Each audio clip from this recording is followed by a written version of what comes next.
এখনো থমথমে মালদার বৈষ্ণবনগর থানার ভারত বাংলাদেশ সীমান্তবর্তী সুখদেবপুর গ্রাম। জঙ্গি অনুপ্রবেশের আশঙ্কা করছে সুখদেবপুরের অধিকাংশ বাসিন্দারা। যদিও খোলা সীমান্তে কড়া নজরদারি রয়েছে বিএসএফের। গত সোমবার এই সুখদেবপুরে প্রায় 1200 মিটার খোলা সীমান্তের কাঁটাতারের বেড়া দেওয়ার কাজ শুরু করেছিল বিএসএফ। আর অদ্ভুতভাবে ওই কাজের বাধা সৃষ্টি করে বর্ডার গার্ড অফ বাংলাদেশের বিজিবি সদস্যরা। এরপর থেকে শুরু হয়েছে দুই দেশের মধ্যে ফেন্সিং এর কাজ নিয়ে টানাপোড়েন। বিজেপির সদস্যরা অযথায় সীমান্তের উপরে অসংখ্য মানুষের জমায়েত করাচ্ছে। তাতে এপার সীমান্তের বাসিন্দারা জঙ্গি অনুপ্রবেশের আশঙ্কা করছেন। এছাড়াও চোরাচালান বন্ধ হয়ে যাবে এই অনুমান করে সীমান্ত এলাকার সীমান্তের কাঁটাতারে বেড়া দিতে বাধা দিচ্ছে বিজিবি। স্থানীয় গ্রামবাসীরা জানিয়েছেন, সীমান্তের এই খোলা এলাকাটি দিয়েই জাল নোট, গরু পাচারের করিডোর হিসেবে ব্যবহার করে থাকে ওপারের দুষ্কৃতীরা। শুধু তাই নয়, জঙ্গি অনুপ্রবেশের চেষ্টাও চালানো হচ্ছে। এই এলাকার 3 ফেজের কাঁটাতারের বেড়া দেওয়ার কাজ সম্পন্ন হলে হয়তো সমস্ত ধরনের অপরাধ বন্ধ হয়ে যেত। বাংলাদেশি দুষ্কৃতীদের 2 নম্বর ইনকাম বন্ধ করে দেওয়ার উদ্যোগ নিয়েছে বিএসএফ, আর তাতেই বাধা দিচ্ছিল বিজিবি। আসলে ওপারের দুষ্কৃতীদের সঙ্গে বিজেপির সদস্যদের লেনদেনও রয়েছে। তবে ওরা যদি গ্রামবাসীদের সাহায্য নিয়ে হামলা চালায় তাহলে আমরাও বসে থাকব না।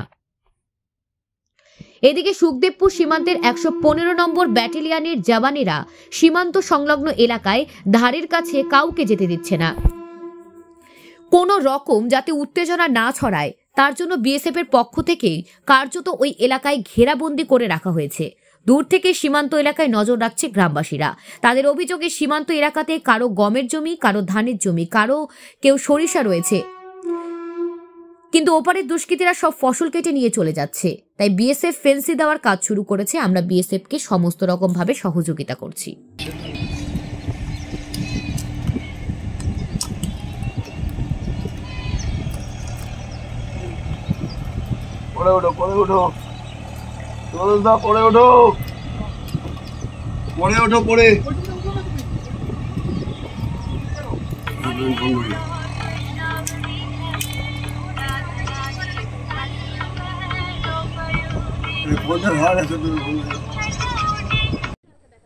এখন পরিস্থিতি বলতে কাল থেকে কাজ কিন্তু ওরা কাজ করতে দিচ্ছে না।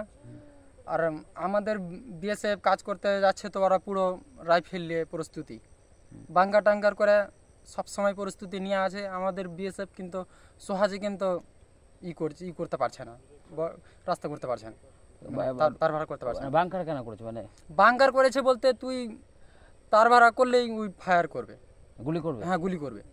কোনো ওই দেখা দেখি সিন নাই। বিজেপি এতটাই। ওদের ওখানে লোক জমায়েত হচ্ছে বাংলাদেশে? হ্যাঁ, গাঁ জুতে তো লোক আসছে, হাজার হাজার লোক। এতটাই। এপারেই তো আপনাদের বাড়ি, আতঙ্কে আছে? আতঙ্ক বলতে যদি ভবিষ্যৎ লেগেই যায় যুদ্ধ, তো আমরা কি থাকতে পারবো? আমরা থাকতে তো পারছি না। মানে বাঙ্কার করে বন্দুক নিয়ে একদম গুলি চালানোর জন্য গুলি চালাবে। আর আমরা রাস্তা করবো, আমাদের যান চলে গেলেও রাস্তা করবো, আর না হলে আমরা সুরক্ষিত থাকতে পারবো না। এই যে ফাঁকা তার কাটা নেই, এখান থেকে কি হয় মূলত? ওই পার থেকে তোমার ধরো ওদের আতঙ্কবাদী ঢুকে, তারপর আপনার নাম? কৃষ্ণ সাহা। হ্যাঁ, এখানে কাটা তার বেড়া হতে দিচ্ছে না ওরা। হ্যাঁ, ইন্ডিয়ায় 100 গজ বা 150 গজ ছেড়ে করছে। ওখানে বিজেপি যে আছে, বাংলাদেশ বর্ডার গার্ড, ওরা হতে দিচ্ছে না। হ্যাঁ, জঙ্গি টঙ্গি, তারপরে জাল টাকা সব ভারতে প্রবেশ করাবে, ওই জন্য ওরা বাধা সৃষ্টি করছে। কি পাচার হতো এখান দিয়ে খোলা তার কাটা দিয়ে? এমনি কিছু পার হতো না, জাল টাকাই আসতো। হ্যাঁ, এখন তো শেখ হাসিনা সরকার নেই, ইংলিশ আছে। এখন জঙ্গিরা পাঠাবে ইন্ডিয়াতে, ইন্ডিয়ার ক্ষতি করবে। জঙ্গিরা আসতো? হ্যাঁ, আসছে কিনা এখন তো আসার সম্ভাবনা দেখছি। এর আগে আসতো না, কিন্তু এখন তো অন্য সরকার আছে, এই সরকার নেই, ওই শেখ হাসিনা সরকার নেই, এই ইউনিট সরকার। বাঙ্কার টাঙ্কার তৈরি করেছে? বাঙ্কার তৈরি করা আছে 0 পয়েন্টে বাঙ্কার তৈরি করা আছে। কারা তৈরি করেছে ওটা বাংলাদেশ বর্ডার গার্ড, ওরা বাংলাদেশের জমায়েত হচ্ছে? হ্যাঁ, বাংলাদেশ হাজার হাজার জমা হচ্ছে। আপনারা কি আতঙ্কে নাকি? আমরা আতঙ্কে আছি।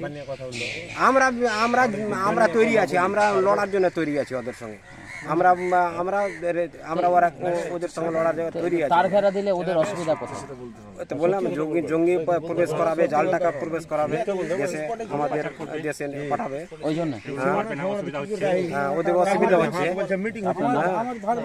আপনার নাম?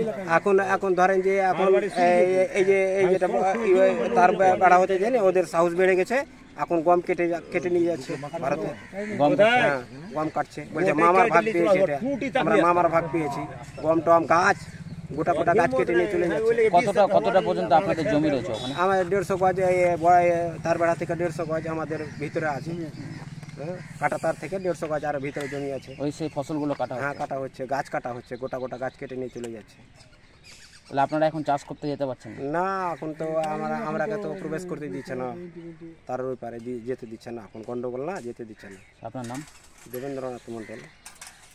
কাজ মানে রাখছে, মানে ফাঁকা মানে বন্ধ করার জন্য, তার বাড়া করার জন্য বিএসএফ করছে, করতে দিচ্ছে না।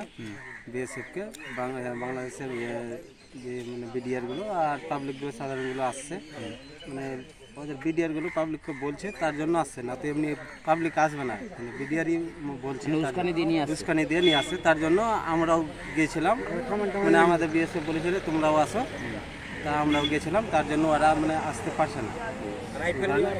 ওরাও রাইফেল নিয়ে পড়ে আছে, আমাদের রাইফেল নিয়ে তো থাকতেই হবে, আপনার সেফটিতে তো করতেই হবে। আপনাদের এখানে কতটা তার ঘেরা নেই? তার গাড়িটা মোটামুটি 100 কি 120 কিলোমিটার আছে। হ্যাঁ কতটা? 1-1.5 কিলোমিটার? এই 1.5 কিলোমিটার থেকে কমই হবে। হ্যাঁ, সেটাই কি দেওয়ার কাজ হচ্ছিল? হ্যাঁ যে ওইটাই কাজ হচ্ছিল, কাজ এখন বন্ধ করে দিয়েছে। ওই পার থেকে কি এই ফাঁকা তার দিয়ে জঙ্গি টঙ্গির অনুপ্রবেশ হ্যাঁ আছে? হ্যাঁ যাচ্ছে, কারা ওই বাংলাদেশ থেকে যাচ্ছে, কি যাচ্ছে? ওই যে জঙ্গি মানে আতঙ্কবাদী জেলা আছে, ওরা যেতে পারে, কোনো গ্যারেন্টি আছে, রাত্রিবেলা যাবে তো বিএসএফ কত যোগাবে, ওই জন্য কি বাধা দিচ্ছে? হ্যাঁ তার জন্য বাধা দিছে, আতঙ্কবাদী জন্য ঢুকাতে পারে, তার জন্য। আপনার নাম? আমার নাম পলাশ মল্লিক। এটা একান্তভাবে ভারত সরকারের পররাষ্ট্র দপ্তর এবং হোম মিনিস্ট্রি, অমিত শাহের দপ্তরের ব্যাপার। তারা কেন পারছে না উত্তর তাদের দিতে হবে। এবং একটা সময় আমরা দেখছিলাম যে অমিত শাহ এবং নরেন্দ্র মোদী বলছেন বিশ্বের মধ্যে নরেন্দ্র মোদী নাকি বিশ্বগুরু, সারা পৃথিবী নাকি তাকে সমীহ করে চলছে। কিন্তু ইদানিং বাংলাদেশের ঘটনায় এইটুকুনি বুঝতে পেরেছি যে এইসব বড় বড় কথার উত্তর বাংলাদেশ যেভাবে দিচ্ছে, যেভাবে তুচ্ছতাচ্ছিল্য করছে ভারতকে, একটা জায়গা বিএসএফ যদি তারা নিজেদের সীমানা সুরক্ষিত করার জন্য কাঁটাতারের বেড়া দিতে চায়, সেটা বাংলাদেশের পক্ষ থেকে দিতে দেওয়া হচ্ছে না। অমিত শাহ কি ঘুমোচ্ছেন? কি করছেন তিনি? প্রশ্নের উত্তর তো তাকে দিতে হবে। এটা তো রাজ্যের ব্যাপার নয়। সুতরাং আন্তর্জাতিক সীমানা সুরক্ষিত রাখা, ভারতবর্ষকে সুরক্ষিত রাখা, পশ্চিমবঙ্গ তো ভারতবর্ষেরই অঙ্গ, সেই ভারতবর্ষকে সুরক্ষিত রাখার দায়িত্ব তো হচ্ছে অমিত শাহের। তাই আমার প্রশ্ন, তিনি কি ঘুমোচ্ছেন? নাকি যেভাবে আমরা দেখেছি মণিপুরকেও তারা অবহেলা করেছেন, পশ্চিমবঙ্গের এই সব ব্যাপারে অবহেলা করছেন, শুধু দিল্লিতে বসে প্ল্যান করছেন কোন রাজ্য থেকে টাকা পয়সা দিয়ে কতজন এমএলএ এমপি নিয়ে সরকার কেনা বেচার খেলায় থাকতে পারবো, এটাই কি অমিত শাহের শুধু কাজ? এই প্রশ্ন আমি রাখছি। একটুখানি সময় করে ভারতকে সুরক্ষিত রাখার যে প্রয়োজনীয় পদক্ষেপ, সেগুলোও নেওয়া উচিত, বা সেগুলোর দিকেও নজর দেওয়া উচিত বলে আমি মনে করি, ওনাকে মনে করিয়ে দিচ্ছি।